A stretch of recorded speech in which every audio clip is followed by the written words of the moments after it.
First, I want to get your initial reaction to President Sheinbaum's announcement that the U.S. tariffs on Mexico will be paused for 1 month at this stage.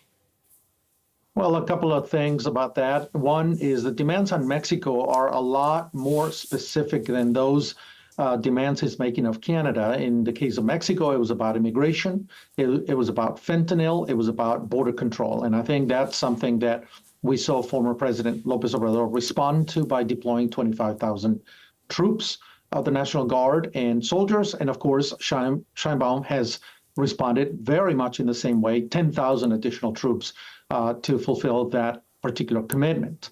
Unfortunately, what I get from this particular deal is, of course, that Mexico had absolutely no choice. The Mexican economy is already on its back. It was a very unsuccessful economic growth in the last term, and Sheinbaum has practically no savings, an economy that is not performing very well, and it's heavily dependent on the United States. She had to compromise. Number two, I think it really rewards Mr. Trump in his tactics. They're kind of bullish tactics. That's the way he does. So it has no consequences for him. He can always threaten tariffs again and again and again to get his way. And I think that that there's no pushback. There are no consequences to the way he deals with his neighbors.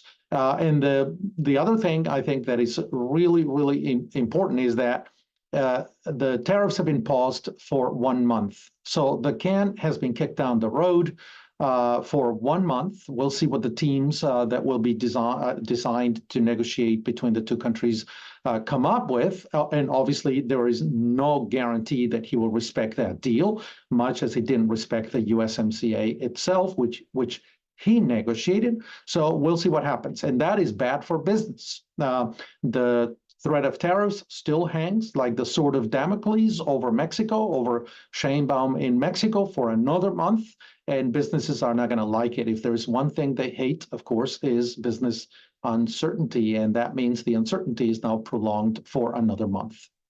You know, it is interesting because meanwhile, you are suggesting that the asks from the U.S. president are very different between Mexico and Canada. But truthfully, the U.S. president has said that from Canada, he would like to see a more secure border when it comes to fentanyl and to illegal immigrants. And that is the request that came in. So it's a very similar request. And we know that the Canadian government has committed more than $1 billion to strengthen that border. And we know that it is roughly 0.08% of all fentanyl seized by American officials in the last fiscal year that's coming from the northern border. So in terms of the asks and the response, it has been somewhat similar, that we have met the demand there.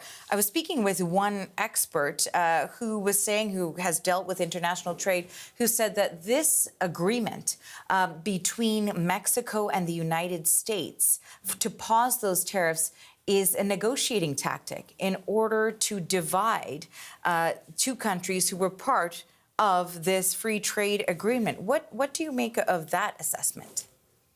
Well, a couple of things. Number one is Canada's problem in terms of immigration and fentanyl is very, very small. Most of the transmigration, as you well know, comes through Mexico. And most of the fentanyl, the precursors may come from India and China.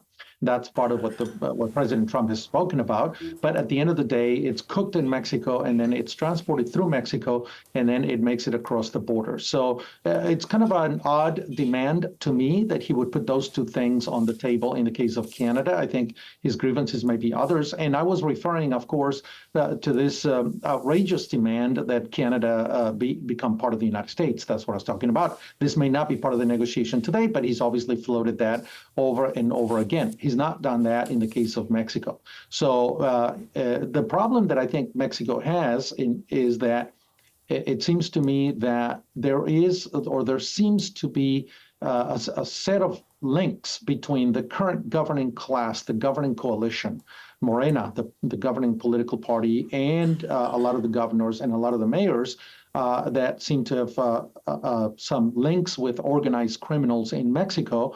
And of course, the former president, López Obrador, appear to have an explicit pact with organized crime, the abrazos no balazos policy, which Sheinbaum has herself been an advocate of, and now she's going to have to face organized crime. So she's going to have to touch very delicate nerves in her governing coalition and those links with organized crime. And I think that puts her in a much tougher position, obviously, than anything that goes on in Canada. And in the case of Mexico, unlike Canada, perhaps, where most of the public opinion is sort of supporting the stance of the government, in Mexico, we find that there's a lot more political division. Yesterday, we saw many members of the opposition stand up in Congress, raise their fists and call and essentially chant narco government in Mexico. So Sheinbaum does not seem to have a full consensus within her coalition and with the opposition, unlike Canada. So the circumstances, I think, are a little bit different.